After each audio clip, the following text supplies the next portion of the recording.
കേന്ദ്ര സർക്കാർ പുറപ്പെടുവിച്ച ESA നോട്ടിഫിക്കേഷന്റെ അഭിപ്രായങ്ങൾ അറിയിക്കാനുള്ള സമയപരിധി ഈ സെപ്റ്റംബർ 30 അവസാനിക്കുകയാണ്. മലയോര കർഷകർ മുഴുവനും വലിയ ആശങ്കയിലാണ്. ESA അഥവാ പരിസ്ഥിതി ലോല പ്രദേശങ്ങളുടെ പരിധിയിൽപ്പെടുത്തി തങ്ങളുടെ കൃഷിഭൂമികൾ നഷ്ടമാകുമോ എന്നുള്ള വലിയ ആശങ്കയിലാണ്. ഇവിടെ അടിസ്ഥാനപരമായൊരു പ്രശ്നം, ESA മാപ്പ് പ്രസിദ്ധീകരിച്ചപ്പോൾ മറ്റെല്ലാ സംസ്ഥാനങ്ങളും ജിയോ കോർഡിനേറ്റുകൾ ഉൾപ്പെടുന്ന മാപ്പുകൾ പ്രസിദ്ധം ചെയ്തു എന്നുള്ളതാണ് സത്യം. അതേസമയം കേരളത്തിന്റെ മാപ്പ് ബയോഡൈവേഴ്സിറ്റി ബോർഡിന്റെ മാപ്പിലുണ്ട് എന്നാണ് പറഞ്ഞിരിക്കുന്നത്. ആ വെബ്സൈറ്റ് പരിശോധിക്കുമ്പോൾ നമുക്ക് ആകെ കിട്ടുന്നത് ജിയോ കോർഡിനേറ്റുകൾ ഉൾപ്പെടുന്ന മാപ്പുകൾ നമുക്ക് ലഭ്യമല്ല. മറിച്ച് സർവേ നമ്പറുകൾ മാത്രമേ അവിടെ ഉള്ളൂ. അതായത് കർഷകർക്ക് ഇത് പരിശോധിച്ചാൽ ഒരിക്കലും തിരിച്ചറിയാൻ പറ്റുന്നില്ല തങ്ങളുടെ യഥാർത്ഥത്തിലുള്ള ഭൂമി ഇതിനകത്ത് ഉൾപ്പെട്ടോ ഇല്ലയോ എന്നറിയാനുള്ള സാഹചര്യമില്ല.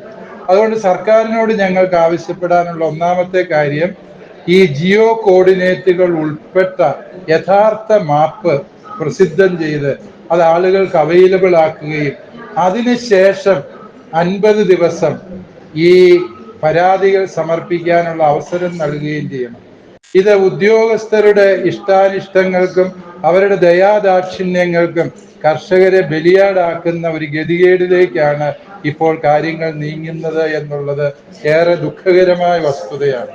അതുകൊണ്ട് ബഹുമാനപ്പെട്ട മുഖ്യമന്ത്രി നേരിട്ട് ഇടപെട്ട് ഈ വിഷയത്തിൽ സത്വരമായ നടപടി സ്വീകരിക്കണം എന്ന് മലയോര ജനത ഒരു മനസ്സോടെ സർക്കാരിനോട് ആവശ്യപ്പെടുകയാണ്. രണ്ടാമതായി, ESAയിലൂടെ ആരെയും കുടിയിറക്കില്ല എന്നുള്ള ഒരു ആശ്വാസവചനമാണ് നേതാക്കന്മാർ എപ്പോഴും പറയുക. അത് വലിയ ആശ്വാസമൊന്നുമല്ല. കുടിയിറക്കിയല്ല എന്ന് ഞങ്ങൾക്കറിയാം. പക്ഷേ ഒരായുസ് മുഴുവനും അധ്വാനിച്ചുണ്ടാക്കിയ ഭൂമി ആർക്കും വിലയില്ലാത്തതായി തീരുന്നു എന്നുള്ളതാണ് ESA ഗ്രേഡിങ് വരുമ്പോൾ അല്ലെങ്കിൽ അപ്രകാരം തരംതിരിക്കുമ്പോൾ സംഭവിക്കുന്നത് എന്നുള്ളതാണ് സങ്കടകരമായ വസ്തുത.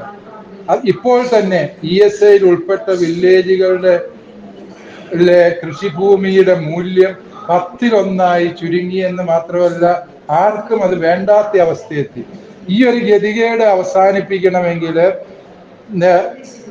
സംരക്ഷിത വനവും അതുപോലെ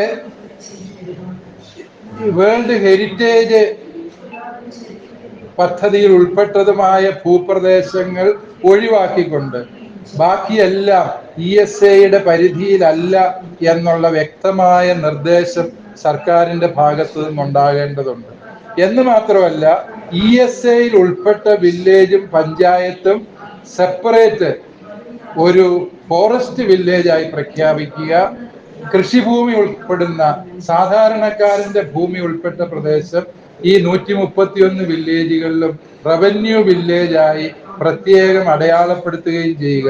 അതിലൂടെ മാത്രമേ കർഷകന്റെ ഭൂമിക്ക് വിലയില്ലാതാകുന്ന ഈ ഗതികേട് അവസാനിപ്പിക്കാൻ സാധിക്കുകയുള്ളൂ. കേരളത്തിലെ 131 വില്ലേജുകളില് 50ഓളം വില്ലേജുകൾ ഈ മലബാറിലെ 4 ജില്ലകളിൽ മാത്രമായി വന്നു എന്നുള്ളത് ചില നിക്ഷിപ്ത താല്പര്യക്കാരുടെ നിർദ്ദേശങ്ങൾക്ക് സർക്കാർ വഴങ്ങിയോ എന്നുള്ള വലിയ സംശയം ഞങ്ങൾക്ക് രൂഢമൂലമാകാൻ ഇടവന്നിട്ടുണ്ട്. അതുകൊണ്ട് നീതിപൂർവമായി ഈ വിഷയത്തിൽ സർക്കാർ സത്വരമായി ഇടപെടണം എന്നാണ് ഞങ്ങൾക്ക് ആവശ്യപ്പെടാനുള്ളത്. ജിയോ കോർഡിനേറ്റുകൾ ഉൾപ്പെടുത്തിയ മാപ്പ് പ്രസിദ്ധം ചെയ്ത ശേഷം 50 ദിവസം കർഷകർക്ക് തങ്ങളുടെ പരാതികൾ ബോധിപ്പിക്കാൻ അവസരം കിട്ടണം. അത് ഞങ്ങൾക്ക് കേന്ദ്ര സർക്കാർ തന്ന അവകാശമാണ്. ആ അവകാശം നിഷേധിക്കുന്ന സാഹചര്യം ഉണ്ടാകരുത് എന്ന് സർക്കാരിനോട് ഞങ്ങൾ അപേക്ഷിക്കുകയാണ്. ഈ മലബാറിലെ ജില്ലകളെ കൂടുതലായി ഉൾപ്പെടുത്താൻ ഏത് തരത്തിലുള്ള ആളുകളുടെ സമ്മർദ്ദം ഉണ്ടായെന്നാണ് ഇപ്പോൾ ആവശ്യപ്പെടുന്നത്?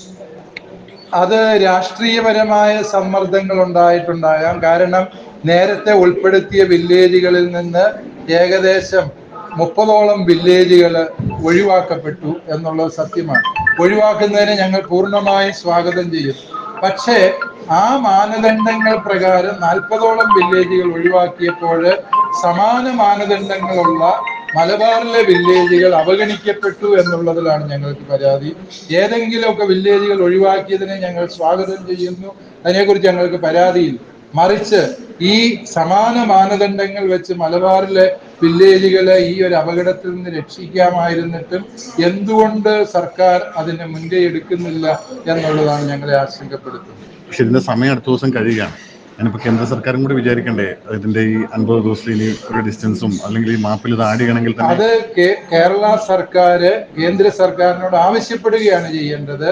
ജിയോ കോർഡിനേറ്റുകൾ ഉൾപ്പെടുത്തിയ മാപ്പ് ആളുകൾക്ക് ലഭ്യമാക്കുന്നതിൽ ഞങ്ങൾക്ക് വീഴ്ച സംഭവിച്ചുവെന്നും അതിനാൽ പ്രസ്തുത മാപ്പ് ലഭ്യമാക്കിയ ശേഷം 50 ദിവസത്തിനുള്ളിൽ പരാതികൾ സമർപ്പിക്കാൻ ആളുകൾക്ക് അവസരം കൊടുക്കണമെന്ന് കേരള സർക്കാർ കേന്ദ്ര സർക്കാരിനോട് ആവശ്യപ്പെടുകയും അപ്രകാരം സാവകാശം നേടിയെടുക്കുകയുമാണ് ചെയ്യുന്നത്. ഈ സംസ്ഥാന സർക്കാരിനോട് ഇക്കാര്യം സഭയടക്കം എനിക്ക് തോന്നുന്നു പിതാവടക്കം പലതവണ പലവട്ടം ഈ വിഷയത്തിൽ പറഞ്ഞിട്ടുള്ളതാണ്. ബഹുമാനപ്പെട്ട മുഖ്യമന്ത്രി അതിനകത്ത് കാര്യമായി ഇടപെടാമെന്ന് പറഞ്ഞിരുന്നു. കഴിഞ്ഞ തെരഞ്ഞെടുപ്പിന് മുൻപ് അതിനുവേണ്ടി പ്രത്യേക സമിതികളെ ജില്ലാ കളക്ടർമാരുടെ നേതൃത്വത്തിൽ ഏർപ്പെടുത്തിയിരുന്നു. അവര് കൃത്യമായ ഭൂപടങ്ങള് ജനപ്രതിനിധികളുമായി കൂടിയാലോചിച്ച് നിർണയിക്കുകയും ചെയ്തതാണ് ജിയോ കോർഡിനേറ്റുകൾ ഉൾപ്പെടെ. ഇപ്പോൾ ആ ഭൂപടം പരിശോധനയ്ക്ക് ലഭ്യമാക്കുന്നതിന് പകരം ഉമ്മൻ കമ്മീഷന്റെ കാലത്ത് നിർണയിക്കപ്പെട്ട ഒരു ഭൂപടമാണ്, അത് സർവേ നമ്പർ മാത്രം ഉൾപ്പെടുന്ന ഒരു ഭൂപടമാണ് ഇപ്പോൾ ലഭ്യമാക്കിയിരിക്കുന്നത്. സർക്കാരിൽ നിന്ന് ഫലപ്രദമായ ഇടപെടൽ പ്രതീക്ഷിക്കുന്നുണ്ടോ? സർക്കാരിൽ നിന്ന് ഫലപ്രദമായ ഇടപെടൽ പ്രതീക്ഷിക്കുന്നുണ്ടോ എന്ന് ചോദിച്ചാൽ സർക്കാരിൽ നിന്നല്ലാതെ വേറെ ആരിൽ നിന്നാണ് ഈ കർഷകർ പ്രതീക്ഷിക്കേണ്ടത്? അതുകൊണ്ട് തീർച്ചയായും സർക്കാരിൽ നിന്ന് ഞങ്ങളത് പ്രതീക്ഷിക്കുന്നുണ്ട്. ഈ ഇടതുപക്ഷ സർക്കാർ കർഷക പക്ഷത്ത് നിൽക്കുമെന്ന് തന്നെയാണ് ഞങ്ങളുടെ ഉറച്ച വിശ്വാസം.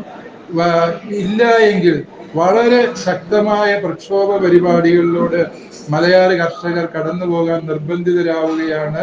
കത്തോലിക്ക കോൺഗ്രസ് ഉൾപ്പെടെയുള്ള വിവിധങ്ങളായ കർഷക സംഘടനകൾ അതുപോലെ സംവിധാനങ്ങൾ ഈ വിഷയത്തിൽ നീതി ലഭിക്കുന്നത് വരെയും പോരാടാൻ ഞങ്ങൾ നിർബന്ധിതരായിത്തീരും. ഈ നിലവിലുള്ള മാപ്പിലെ ഭൂവുടമകൾക്ക് സ്വന്തം വീടോ സ്ഥലമോ അല്ലെങ്കിൽ അവരുടെ അധീനതയിലുള്ള ബിൽഡിങ്ങുകളോ പോലും കൃത്യമായി ഐഡന്റിഫൈ ചെയ്യാൻ കഴിയുന്നില്ല എന്ന് എനിക്ക് തോന്നുന്നു. ഇത് പറഞ്ഞു തുടങ്ങിയിട്ട് 1.5 വർഷമായി. നമ്മൾ നേരത്തെ തീർച്ചയായും സർവേ നമ്പറുകൾ മാത്രം കാണും. ഒരേ സർവേ നമ്പറിൽ തന്നെ എത്രയോ പേർക്ക് ഭൂമിയുണ്ട്. ആ ഭൂമി തിട്ടപ്പെടുത്താൻ സാധാരണക്കാരന് സാധിക്കുകയല്ല. സാധാരണ മനുഷ്യന്റെ കൃഷിഭൂമി അവന്റെ ഉപജീവന മാർഗം മാത്രമല്ല, അവന്റെ ജീവിതം മുഴുവനുമുള്ള ഏക സമ്പാദ്യമാണ്. അത് വെച്ചാണ് സർക്കാർ ഉദ്യോഗസ്ഥർ ഇത്തരത്തിലുള്ള തമാശകൾ കളിക്കുന്നത് എന്നുള്ളത് ഏറെ ദുഃഖകരമാണ്. മറ്റ് സംസ്ഥാനങ്ങളെല്ലാം ചെയ്ത ഒരു കാര്യം ചെയ്യാനാണ് ഞങ്ങൾ ആവശ്യപ്പെട്ടത്.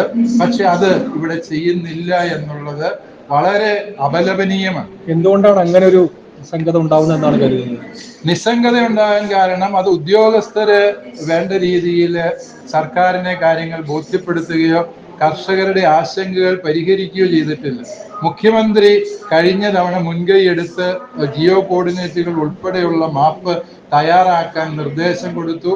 അപ്രകാരമുള്ള മാപ്പ് തയ്യാറാക്കിയിട്ടുണ്ട് എന്ന് ഞങ്ങൾക്കറിയാം. പക്ഷെ ആ മാപ്പ് പൊതുജനങ്ങൾക്ക് അവൈലബിൾ ആക്കാനുള്ള ശ്രമം നടന്നിട്ടില്ല. ആരോ ഇത് അട്ടിമറിക്കാനുള്ള ബോധപൂർവമായ ശ്രമം നടക്കുന്നു എന്നാണ് ഞങ്ങൾ വിശ്വസിക്കുന്നത്. മുഖ്യമന്ത്രി പറഞ്ഞാൽ കേൾക്കാത്ത ഉദ്യോഗസ്ഥരാണോ കേരളത്തിലുള്ളത്? മുഖ്യമന്ത്രിക്ക് ഈ കാര്യങ്ങളുടെ യാഥാർത്ഥ്യം ഇന്നലെയും ഞങ്ങൾ സഭയുടെ ഭാഗത്ത് നിന്ന് ബോധ്യപ്പെടുത്തിയിട്ടുണ്ട്. സർക്കാർ സത്വരമായി ഇടപെടും എന്ന് തന്നെയാണ് ഞങ്ങളുടെ പ്രതീക്ഷ.